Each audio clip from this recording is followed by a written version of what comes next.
الزكاة وهم راكعون. وقال سبحانه وتعالى في مقام آخر: ومن يضلل فلن تجد له وليا مرشدا.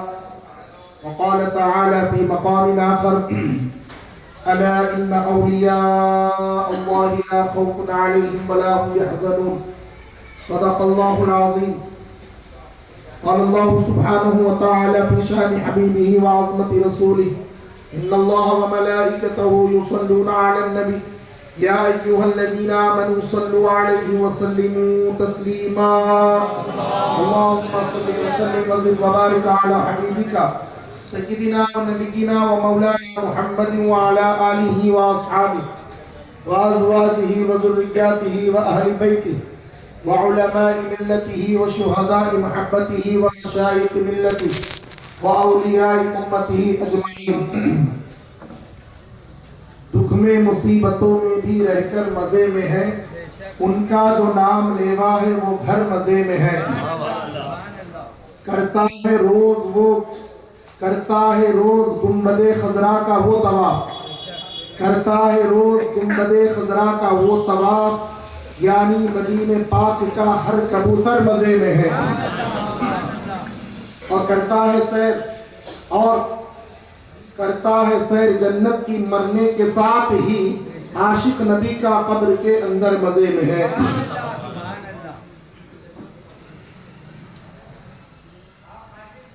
آسرا نہ لوگے جب تک اولیاء اللہ کا، آسرا نہ لوگے جب تک اولیاء اللہ کا، سخت مشکل ہے پتہ ملنا رسول اللہ کا. سبحان اللہ. سخت مشکل ہے پتہ ملنا رسول اللہ کا.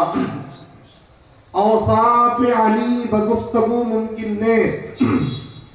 یہ جو شعر میں پڑھنے لگا ہوں یہ خواجہ خواجگاہ فخر ہندوستان سلطان الاولیاء حضرت سیدنا خواجہ معین الدین چشتی حسن غریب نواز علیہ رحمت و رضوان کا شعر ہے، جنہوں نے سیدنا مولا کائنات حیدر کرار علی کے مرتضیٰ کی شان میں ارشاد فرمایا. آپ نے کہا: اوصاف علی بگفتگو ممکن نیست، چون بہر در صبو ممکن نیست. من ذات علی را بواجبی کہ دانم، الا دانم کے مثل وہ ممکن نیست. حضرت خواجہ خواجگاہ ارشاد فرماتے ہیں کہ سیدنا مولا علی کی شان بیان کرنا گفتگو میں ممکن ہی نہیں ہے. اگر آپ کی شان بیان کرنے کی کوئی کوشش بھی کرے تو وہ ایسا ہے گویا کہ وہ سمندر کو کوزے میں جمع کرنے کی کوشش کر رہا ہے، اور جبکہ سمندر کو کوزے میں جمع کرنا ممکن نہیں ہے. یہ وہی خواجہ خواجگاہ فرما رہے ہیں جنہوں نے انا ساگر کو لوٹے میں سما دیا، اور یہ وہ غریب نواز ہیں جنہوں نے کہہ دیا کہ دین کی بقا حسین ہے اور کلمے کی بقا حسین ہے. وہ غریب نواز فرماتے ہیں کہ چو بہر در صبو ممکن نیست، جیسے ایک کوزے میں سمندر کو داخل کرنا، اس میں جمع کرنا ممکن نہیں ہے. پھر کہتے مندات علی را بواجبی کہ دانم، میں مولا علی کی شان کیا بیان کروں، حق کیا پہچانوں، الا دانم کے مثل وہ ممکن نیست. بس میں اتنا جانتا ہوں کہ ان جیسا کوئی نہیں ہے، ان جیسا کوئی نہیں ہے. معزز بزرگوں اور دوستو، 13 رجب المرجب شروع ہو چکی ہے. آج مولا کائنات حیدر کرار شیر خدا کرم اللہ تعالی وجہ الکریم کی یوم ولادت ہے. تمام عاشقین اور مومنین کو پرخلوص بصمیم قلب مبارکباد پیش کرتا ہوں.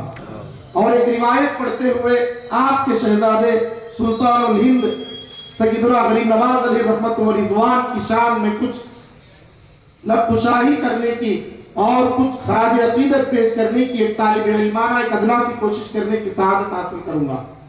چونکہ مولا علی شیر خدا کی یوم ولادت کا یوم ہے، اس لیے ابتدا مولا علی سے ہم کریں گے. محترم بزرگوں اور دوستوں، ہم کیا شان بیان کریں سیدنا مولا علی شیر خدا حیدر کرار رضی اللہ عنہ کی. ایک روایت مجھے یاد آتی ہے، پیارے آقا صلی اللہ علیہ وآلہ وسلم خیبر کے دن مولا علی کو بلاتے ہیں. خیبر جس دن قلعہ فتح ہوا اس دن پیارے آقا علیہ السلام مولا علی کو اپنے پاس بلاتے ہیں بلا کر بہت دیر تک پیارے آقا صلی اللہ علیہ وسلم حضرت مولا علی سے بہت دیر تک گفتگو فرماتے ہیں. اور کیسی گفتگو فرماتے ہیں؟ آپ مولا علی کے کان میں کچھ کہتے ہیں.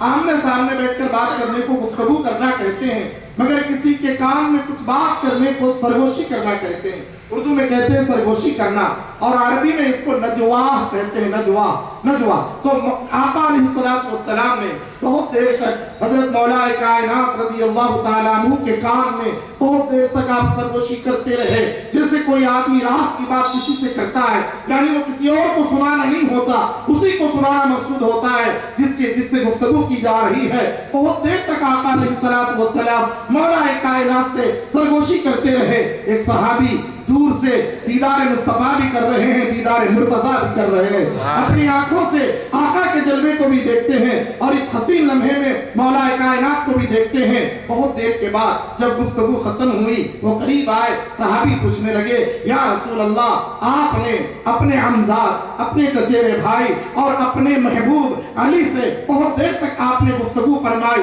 بہت دیر تک آپ نے ان سے کان میں سرگوشی فرمائی. یا رسول اللہ، آپ نے کتنی دیر تک کیوں سرگوشی فرمائی؟ آقا علیہ السلام جواب دیتے ہیں، اے میرے صحابی، تم نے مجھے دیکھا کہ میں علی سے سرگوشی کر رہا تھا.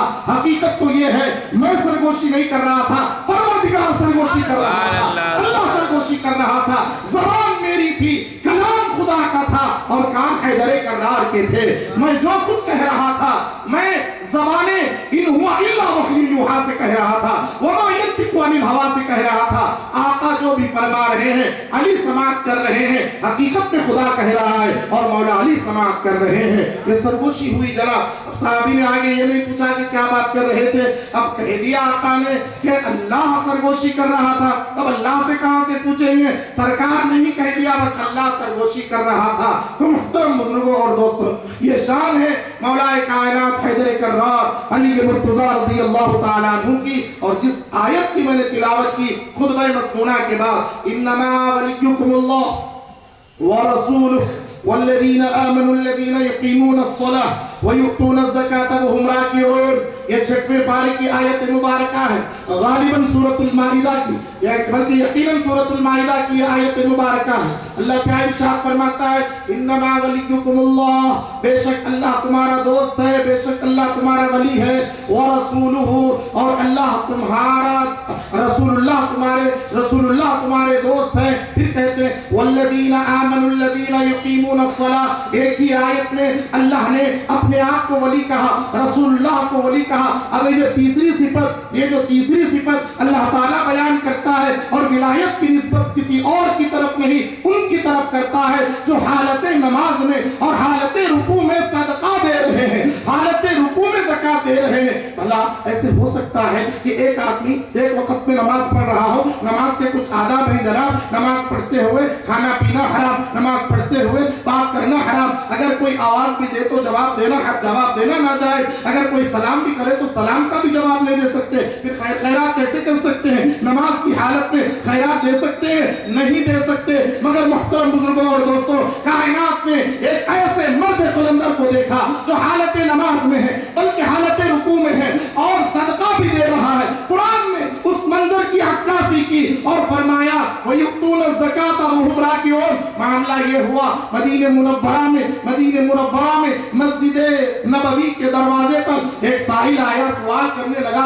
اور پوچھتا ہے، سوال کرنے لگا کہ مجھے کچھ دے دو. جس طریقے سے اپنے پاس بھی جو ہے سائل آتے ہیں اور سائل کو کچھ نہ کچھ دینا چاہیے. وَأَمَّا السَّائِلَ فَلَا تَنْهَرْ، سائل کو نہیں جھڑکنا چاہیے. اس آیت کو نبی اور مولا علی کے سوا بہتر کون جان سکتے تھے؟ حالت نماز ہے. حالت نماز میں مولا علی جب رکعت ختم ہوئی، آپ رکوع میں گئے، سائل نے آواز لگائی کہ اللہ کے نام پر کچھ دے دو.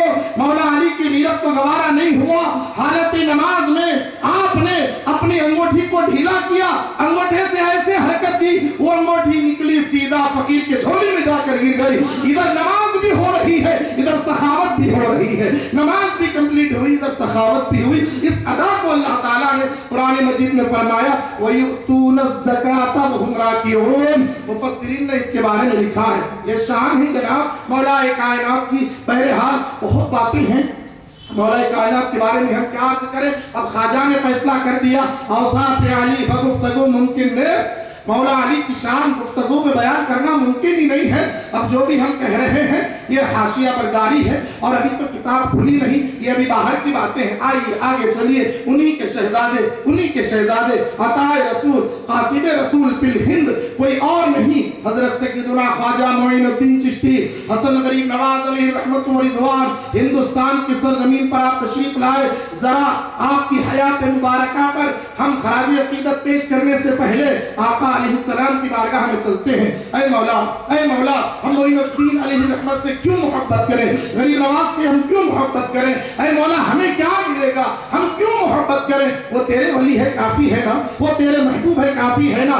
آئیے سیاستہ کی طرف آقا دو جہاں محمد رسول اللہ صلی اللہ علیہ وآلہ وسلم ارشاد فرماتے ہیں، اللہ تبارک و تعالی جب کسی بندے سے محبت کرتا ہے، اللہ اذا احب اللہ العبد فنادى جبرائیل، حدیث کے الفاظ ہے، میں وقت بچانے کے لیے حدیث کے الفاظ نہیں پڑھتا، حوالے کا میں ذمہ دار ہوں۔ اللہ تبارک و تعالی فرماتا ہے جب اللہ تعالیٰ کسی بندے سے، آقا فرماتے ہیں جب اللہ کسی بندے سے محبت کرتا ہے، جب کسی بندے کو اللہ اپنا محبوب بنا لیتا ہے تو اللہ تعالیٰ کیا کرتا ہے؟ جبرائیل علیہ السلام کو بلاتا ہے، اے جبرائیل ادھر آؤ۔ جبرائیل آتے ہیں، لبیک و سعیدک یا اللہ، اے اللہ میں تیری بارگاہ میں حاضر ہوں۔ اللہ فرماتا ہے دیکھو اے جبرائیل، زمین پر میں اس بندے سے محبت کرتا ہوں، تو مولا میں کیا کروں؟ اے جبرائیل تم بھی ان سے محبت کرو، کیونکہ اب اس سے محبت کرنا میری سنت، تم بھی محبت کرو، تم اکیلے مت کرو، سارے فرشتوں سے محبت کرنے کا حکم دو اور ساری کائنات میں اس کی قبولیت کو ڈال دو۔ اللہ تعالیٰ کے حکم سے حضرت جبرائیل علیہ السلام ایک مومن بندے کی محبت سب کے دلوں میں ڈالتے ہیں۔ اے زمین والوں، ہم اللہ کے ولی سے بعد میں محبت کرتے ہیں، پہلے وہ اللہ کے محبوب ہو جاتے ہیں، پہلے وہ فرشتوں کے محبوب ہو جاتے ہیں۔ تو محترم بزرگوں اور دوستوں، یہ اولیاء کرام وہ ہیں جو اللہ کے محبوب ہیں اور اللہ ان کا محبوب ہے۔ یہ دو طرفہ محبت ہے، اللہ نے ان کو اپنا محبوب بنا لیا۔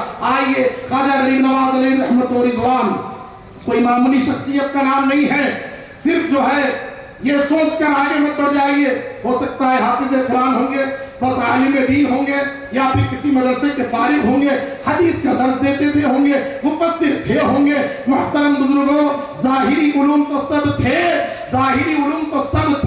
اس میں کوئی شک نہیں ہے، مگر غریب نواز علیہ رحمت و رضوان ہندوستان آئے کوئی محدث بن کر نہیں، مفسر بن کر نہیں، آپ داعیہ دین بن کر آئے۔ اور کہاں سے آئے؟ مدینہ پاک سے ہندوستان آئے، آتے آتے کچھ نہیں لائے، مصطفیٰ کا دین لے کر آئے، آقا کے اخلاق لے کر آئے، مصطفیٰ کا کردار لے کر آئے۔ ایسا نوازا آقا علیہ السلام نے، غریب نواز کو ایسے نوازا، اب دیکھنے والا خواجہ کی صورت میں جلوہ مصطفیٰ دیکھ رہا ہے، خواجہ کی صورت میں آقا کو دیکھ رہا ہے، وہ صورت لے کر آئے غریب نواز۔ آئیے میں آپ سے عرض کروں چند باتیں، ضروری باتیں میں آپ حضرات سے عرض کروں۔ دیکھیے جب غریب نواز ہندوستان تشریف لائے، کیسے آپ نے دین پھیلایا، یہاں پر ہندوستان کی سرزمین میں اس وقت رجواڑہ تو تھا، راجستھان کی سرزمین پر آئے تھے اور لوگ مذہبی تھے اور اس وقت کے معبودان باطل کی پرستش کرتے تھے۔ اس زمانے میں جو بھی تھا، پنڈتوں کے پاس بیٹھنا اور جا کر جو بھی ان کے معبودان باطل کے جو بڑے لوگ ہیں ان کے پاس بیٹھنا، ان سے باتیں سننا، روحانیت کی طرف مزاج تو تھا مگر صحیح رخ نہیں مل رہا تھا، وحدانیت کا جام نہیں تھا۔ حضرت خواجہ خواجگاں تشریف لائے، بہت سارے واقعات ہوئے، آپ کو روکا گیا، آپ کے اونٹوں کو روکا گیا، کبھی آپ کو پانی دینے سے روکا گیا، بہت سارے معاملات ہوئے۔ اس کے بعد خواجہ خواجگاں جو عطا رسول بن کر آئے، قاصد رسول بن کر آئے، وہ بغیر حکمت کے کیسے کام کرے؟ پوری حکمت کے ساتھ آپ نے برادران وطن میں ایسے کام کیا جن لوگوں کے دلوں کے اندر شمع توحید کی شمع نہیں جل رہی تھی، انہوں نے اخلاق محمدی سے ایسا پرتو ان کے اندر ڈالا، ایسا عکس ڈالا کہ کتنے لوگوں نے آپ کے دست مبارک پر کلمہ پڑھا۔ محترم بزرگوں اور دوستوں، سلسلہ چشتیہ ایک ایسا عظیم سلسلہ ہندوستان کی سرزمین میں ہے۔ مجھے یہاں پر میرے آقا علیہ السلام کی ایک حدیث پاک یاد آتی ہے۔ آقا ارشاد فرماتے ہیں کہ اے صحابہ دیکھو، مجھے ہند کی طرف سے ٹھنڈی ہوائیں آتی ہیں۔ آقا فرماتے ہیں مجھے ہند کی طرف سے ٹھنڈی ہوائیں آتی ہیں، شاید میرا یہ وجدان کہتا ہے، میرا یہ گمان، میں طالب علم ہوں، شاید میرے آقا نے 6 صدیوں بعد اپنے شہزادے کو بھیج کر یہاں جو انقلاب برپا ہوگا، یہاں جو عشق محمدی کی شمع برپا ہوگی اور آقا کے عاشق یہاں پیدا ہوں گے، ان چیزوں کو دیکھ کر میرے آقا نے فرمایا کہ اے لوگو، ہند کی طرف سے مجھے ٹھنڈی ہوائیں آتی ہے، یہ ٹھنڈی ہوائیں بھیجنے والے کون ہے؟ کوئی اور نہیں، معین الدین کے غلام ہے، نظام الدین کے غلام ہے، بندہ نواز کے غلام ہے۔ آقا علیہ السلام کے مدینے کی طرف ٹھنڈی ہوائیں جا رہی ہیں۔ محترم بزرگوں اور دوستوں، چلیے آگے بڑھتے ہیں۔ غریب نواز کا کیا معاملہ، کیسے تھے خواجہ؟ انسانیت کا درس دیا خواجہ نے۔ آپ نے کسی جماعت اور مسلک میں جھگڑے نہیں لگائے، نہ آپ مناظرے کرتے، بلکہ آپ تو ظاہری علوم باطنی علوم کے جامع تھے۔ اور میں آپ کو وضاحت کر دوں، غریب نواز علیہ رحمت و رضوان مسلکن حنفی تھے، مشربن چشتی تھے، اور آپ نسبن سادات گھرانے کے تھے۔ یعنی آپ کے دادا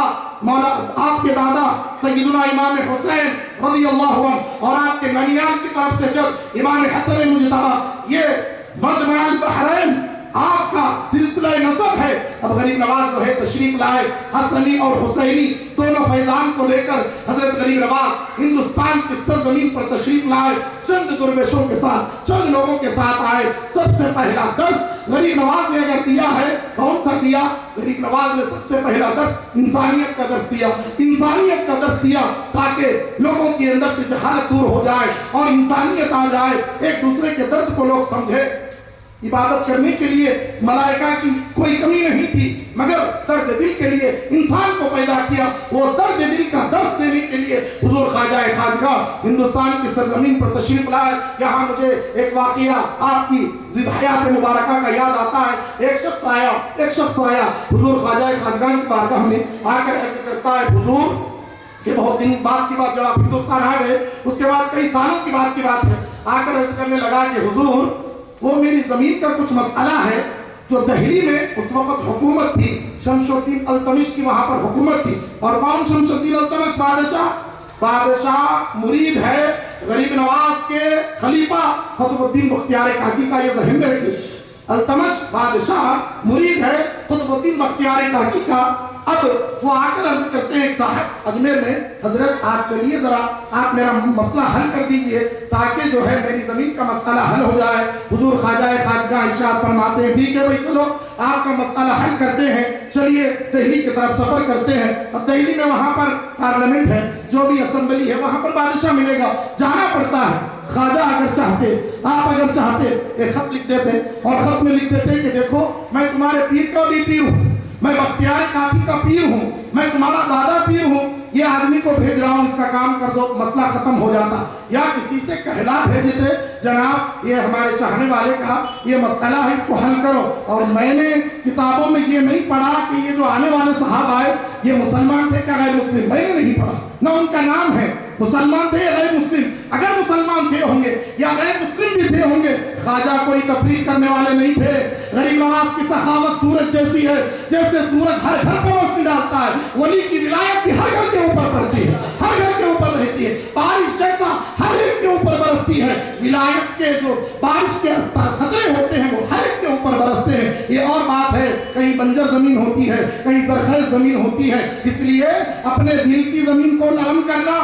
اولیاء کی طرف سے بارش ہو رہی ہے، زمین ایسی پتھر کے جیسی سخت ہو گئی، پتھر پہ بھی کیا جھاڑ اگتے میاں؟ پتھر پہ جھاڑا نہیں اگتے، پہاڑوں کے اوپر پتھریلی زمین پر کہاں پر جھاڑ اگتے؟ زمین نرم ہونا، زمین نرم کیسا ہوتی؟ ناگر مارنا پڑتا، ناگر مارنے کے بعد بارش ہوگی، بارش ہونے کے بعد ملکے نکلتے، اس کے بعد ہوتا تھا معاملہ سارا۔ پتھر کے اوپر جو ہے نہیں ہوتے، مگر یہ اولیاء کرام کی جو نظر ہوتی ہے ایسی کیمیا کا اثر رکھتی ہے، پتھر کو بھی موم بنا دیتی ہے، پتھر کو بھی موم بنا دیتی ہے۔ یہاں پر ایسے قساوت قلب والے لوگ تھے، غریب نواز نے نگاہ ڈالی، ان کی بنجر زمین کو جو ہے زرخیز کر دیا۔ اب آنے والے صحابہ آئے عرض کرتے، حضرت ایسا معاملہ ہے، سرکار فرماتے ہیں غریب نواز، ٹھیک ہے صاحب، چلو ہم غریبوں کو نوازنے والے ہیں، اب آپ کو نہیں کہ تو کس کو نوازیں گے؟ یہاں ایک کو نہیں اور ہزاروں کو نوازنا تھا۔ اگر غریب نواز خط لکھ دیتے، وہ خط لے کر چلا جاتا، کام ہو جاتا، مگر خواجہ فرماتے نہیں صاحب، یہ حکمت سے کام کرنا پڑتا۔ اجمیر سے سرکار غریب نواز اپنے چاہنے والے کے ساتھ، مریدین عرض کرے حضرت ہم بھی ہم بھی آئیں گے، آپ اکیلے جائیں گے؟ نہیں صاحب، ہم تو اب اکیلے جائیں گے، آپ سب اگر میرے ساتھ رہیں گے تو معاملہ نہیں ہوگا، میں اور یہ جو شکایت لے کر آئے ہم دونوں مل کر جائیں گے، دلی جائیں گے، دلی جا کر کام کر کے آ جائیں گے۔ اب دیکھیے میرے دوستو، سلطان الہند غریب نواز عطائے رسول اپنے ایک محبوب اور چاہنے والے کو لے کر جا رہے ہیں دہلی کی سرزمین پر۔ آج آپ کو معلوم ہے، گوگل کر کے دیکھ لیجئے، ہم تو نہیں گئے دہلی سے اجمیر کا سفر ہم نہیں کیے، کتنے کلومیٹر ہے، نہ اس وقت بس ہے، نہ جو ہے کوئی ٹرک ہے، نہ کوئی پلین کا انتظام، نہ کوئی ریل گاڑی کا انتظام، پیدل ہی گئے ہوں گے۔ خواجہ نکلے اجمیر کی سرزمین سے دہلی کی سرزمین پر جا رہے ہیں۔ لکھنے والوں نے لکھا، غریب نواز جہاں نماز کا وقت ہوتا نماز پڑھتے، چلتے رہتے، کہیں نہیں رکتے، راستے میں لوگ ملتے، سلام دعا ہوتی، ذاتی بات نہیں ہوتی۔ اجمیر سے دہلی بادشاہ کے دربار پر پہنچنے تک غریب نواز کے جلوے کو دیکھ کر 90,000 لوگوں نے کلمہ پڑھ لیا۔ سبحان اللہ، حق معین، حق معین، حق معین۔ 90,000 لوگ ساری زندگی میں تو 99 لاکھ کو کلمہ پڑھائے، ارے صاحب صرف مسلمان نہیں بنائے، کلمہ پڑھا کے ولایت سے بھی نواز دی۔ تم میرے پاس ایمان قبول کر رہے ہو، ایسے کیسے ہو سکتا ہے؟ خواجہ کو دیکھنے والا ولی ہے، میرا وجدان کہتا ہے۔ ان کی صورت میں صورت مصطفیٰ نظر آ رہی ہے، جن کے کردار میں کردار مصطفیٰ، جن کے اخلاق میں اخلاق محمدی کا پیکر اگر کوئی ذات ہے ہند کی سرزمین پر، وہ غریب نواز علیہ رحمت و رضوان کی ذات ہے، اعظم اعلیٰ ذات ہے آپ کی۔ بہرحال آپ دہلی پہنچے، بادشاہ نے بھی اکرام کیا، فرمانے لگا حضرت آپ اکیلے آپ کیوں تشریف لائے؟ آپ خط لکھ دیتے تو میں کام کر دیتا۔ بڑا اکرام کیا، دادا پہ تشریف لائے۔ حضرت مسکرائے، اس کے اندر حکمت تھی، ہم اگر نہ آتے تو ہمارا جلوہ کس کو دکھتا ہے اور کلمہ کون پڑھتا؟ بابا یہ اجمیر سے لے کر دہلی تک آنا اتفاقی نہیں ہے، یہ خدا مصطفیٰ کی مرضی ہے۔ ہم چلتے ہیں انہی کی مرضی سے، رہتے ہیں انہی کی مرضی سے، اپنے دیکھ رہے ہیں لوگ کلمہ پڑھ رہے ہیں۔ میں میرے خواجہ کو مبلغ اعظم کیوں نہ کہوں؟ میں میرے خواجہ کو اسلام کا سب سے پہلا مبلغ اعظم فی الہند کیوں نہ کہوں؟ عطائے رسول کیوں نہ کہوں؟ ابھی حضرت قبلہ نے ارشاد فرمایا وَمَا آتَاكُمُ الرَّسُولُ فَخُذُوهُ وَمَا نَهَاكُمْ عَنْهُ فَانْتَهُوا۔ حضرت نے جو اشارہ فرمایا، کیا فرمایا کہ وَمَا آتَاكُمُ الرَّسُولُ، مصطفیٰ جو تمہیں دے وہ لے لو، جس چیز سے روکے رک جاؤ۔ حضور آپ نے کیا دیا؟ ارے میں نے دونوں جہاں کو دیا، ہند والوں تمہیں خواجہ عطا کیا، ارے ہند والوں میں نے تمہیں خواجہ عطا کیا۔ اگر کوئی خواجہ کی قدر نہیں کرتا اور ان کی حکمت کو نہیں سمجھتا، وہ مصطفیٰ کی عطا کا انکار کر رہا ہے۔ وَمَا كَانَ عَطَاءُ رَبِّكَ مَحْظُورًا، میرے مصطفیٰ کے رب کی عطا بہت بڑی ہے۔ اللہ تعالیٰ نے دونوں جہاں مصطفیٰ کو عطا فرمائے اور ہند کی سرزمین پر آقا نے معین الدین کو عطا فرمایا۔ اصل نام آپ کا حسن ہے، مگر آپ کو معین الدین کیوں کہا جاتا ہے؟ دین کی مدد کرنے والے۔ کس کی مدد بھائی؟ دین۔ کہ دیکھو ایک آدمی کی مدد کرنا ہے، انہیں آ کے بولتا بھائی میں ذرا پریشان ہوں، تو آپ مدد کرتے، جیب میں ہاتھ ڈال کے کچھ دے دیتے۔ دین بھی نظر آتا کیا جی؟ دین نظر آتا؟ دین کی کوئی شکل ہے، صورت ہے، مجسم کوئی چیز ہو تو بولو ہاں بھئی یہ مجھے دکھا، لاچار دکھا، کمزور دکھا، میں اس کی مدد کرتا ہوں۔ اور یہ ٹائٹل دینے والے کون ہیں؟ خطب الدین بختیاری کاکی نہیں، نظام الدین اولیاء نہیں، آقائے دو جہاں نے معین الدین کہا ہے۔ بانی دین نے ان کو معین الدین بنایا ہے۔ اے حسن ہم آپ کو دین کا مددگار بناتے ہیں، جائیے ہندوستان کی سرزمین پر ہمارے اخلاق لے کر، ہمارا کردار لے کر، سب کچھ لے کر جاؤ۔ اب جو تم سے منسلک ہوگا وہ براہ راست ہمارا ہو جائے گا، ہمارا ہو جائے گا۔ تو اے محترم بزرگوں اور دوستوں، عرض کرنے کا مقصد یہ ہے کہ یہ بزرگان دین سے کہ دامنوں سے وابستہ ہو جانا، وابستہ ہونا۔ بعض حضرات کہتے ہیں کہ جناب آپ یہ سب باتیں بولے ہم کو قرآن میں ملے نہ حدیث میں ملے۔ ارے آپ پڑھنا، آپ اجمیر کی اینک لگا کر پڑھو سب نظر آتا، بندہ نواز کی اینک لگا کر پڑھو سب نظر آتا، سراج الدین اولیاء کی اینک لگا کر پڑھو۔ ہماری آنکھوں پر بدعقیدگی کا پردہ ہے، وہ پردہ ہٹاؤ، پھر جلوہ ہی جلوہ نظر آئے گا۔ ہم نے ایسے پردے اپنی آنکھوں پر رکھ لیے۔ آپ بولیں گے وہ کیسے صاحب؟ میں اس کی مثال قرآن سے دیتا ہوں۔ کیا آپ نے سورہ یاسین نہیں پڑھا؟ میرے آقا علیہ الصلوۃ والسلام کہاں سے نکلے صاحب؟ مکہ المکرمہ میں ہجرت کے دن آقا کو حکم ہوا کہ اے نبی آپ زمین سے کچھ کنکریاں اٹھائیے، ایسے پھینک دیجئے اوپر کی طرف۔ وَجَعَلْنَا مِن بَيْنِ أَيْدِيهِمْ سَدًّا وَمِن خَلْفِهِمْ سَدًّا فَأَغْشَيْنَاهُمْ فَهُمْ لَا يُبْصِرُونَ۔ اللہ تعالیٰ نے ایک دیوار بنا دی صاحب، سامنے سے آقا چلے گئے، نظر نہیں آ رہی، پھر وہ کنکری پھینکے آقا وما رمیت اذ رمیت ولکن اللہ رمی. اے حبیب یہ کنکریاں آپ نے جو پھینکی ہیں وہ آپ نے نہیں آپ کے رب نے پھینکی ہے. دکھنے میں مصطفیٰ کا ہاتھ مگر پھینکنا خدا کا. قرآن کہہ رہا ہے وما رمیت اذ رمیت ولکن اللہ رمی. وہاں پر لوگ کھڑے ہو کر بھی آقا کو نہیں دیکھے دکھ رہے ہیں تو بستر پر مولا علی کو گھر میں صدیق اکبر کو نظر آ رہے ہیں. نظر کس کو نہیں آئے جن کی آنکھوں پر پردہ تھا. تو اے لوگوں پر خلوص گزارش ہے اور آج کا یہی پیغام ہے. ایک دعوت فکر ہم دے رہے ہیں. آ جاؤ قرآن دین کی طرف. ہم نے بڑے بڑے مدارس کے بانیان کو دیکھا. شمالی ہند کے مدارس ہو کہ جنوبی ہند کے مدارس ہو, دیکھ لیجیے آپ 150 سال کی تاریخ اٹھا کر دیکھیے. ہر ایک محدث کو ہر ایک بانی مدرسہ کو ہم نے سلسلوں سے وابستہ پایا.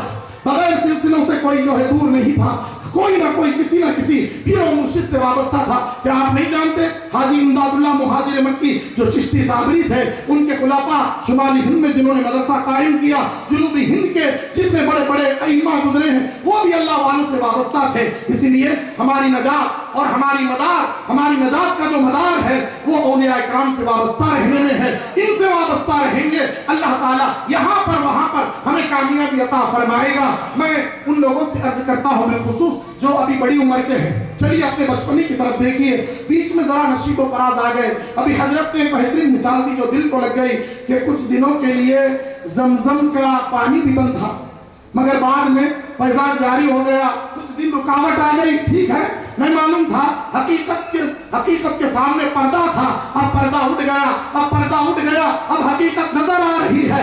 آگے بڑھتے جاؤ, آ جاؤ خواجہ کی طرف, آ جاؤ سلسلوں کی طرف. کسی نہ کسی اللہ والے اور پیر کے دامن سے وابستہ ہو جاؤ. یہی قرآن کا حکم ہے, یہی حدیث کا حکم ہے. اولیاء کرام کی تعلیمات نہ انسانیت کے خلاف, نہ شریعت کے خلاف, نہ مصطفیٰ کے منشا کے خلاف. جو بھی ہے وہ رسول اللہ کی سیرت کے آئینات ہے جنہوں نے حقیقی دین امت تک پہنچایا. حقیقی دین کی طرف آ جائیے, اسی میں ہماری نجات ہے. میں اللہ تعالیٰ سے دعا کرتا ہوں یا الہ العالمین حضور خواجہ خواجگاں غریب نواز کا علمی روحانی فیضان جاری فرما. جتنے حاضرین آئے جو آنے سے رہ گئے ان کو بھی خوب سرفراز عطا فرما. وآخر دعواہم الحمدللہ رب العالمین.